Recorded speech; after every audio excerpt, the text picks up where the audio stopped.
My dear brothers and sisters, this is a story told about a man who, before going to work, will every day drop in the church and spend some time there and then move on to his workplace. The parishioners observed this, he coming daily, spending about 10 minutes and going to work. And he thought this man is out of his senses or not well. So one day he confronted him and said, I see you coming daily here. Why do you come here? Are you okay? The man said, I come to pray here. What pray? I don't see you opening the Bible nor saying any prayers. It's true, I don't open in the Bible or say any prayers. I look at Jesus in tabernacle and he looks at me. That's my prayer. My dear friends, in the passage today we heard about Jesus telling us, all of us, not to use plenty of words while praying.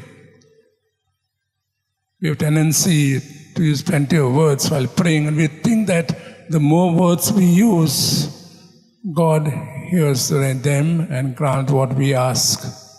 What is prayer exactly? Prayer is basically union with God. How we achieve that union or bring it about depends on us. There are various forms of prayer, definitely. But for each one of us, we use the form that is most beneficial to us. So the Lord taught us a simple prayer. I'm sure all of us, by saying this prayer, from time we were small, taught to us by our parents, by catechism teachers, and so on. The prayer basically has two parts. The first part is focused on God. The second part is focusing on us. The first part, we praise God of who He is.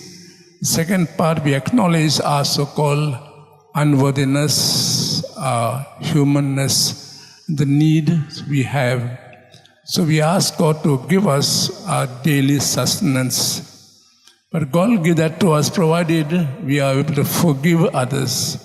Otherwise God will not hear our prayer if we keep a grudge in our mind and come and pray for this and for that. The story told about a boy who, before going to sleep, will always say this, Our Father. And one day, at half the way, he stopped. Then he said to himself, I wish I could fulfill or observe the second part. We ask God to give us the grace that when we pray, prayer will help us to come closer to Him and to each other.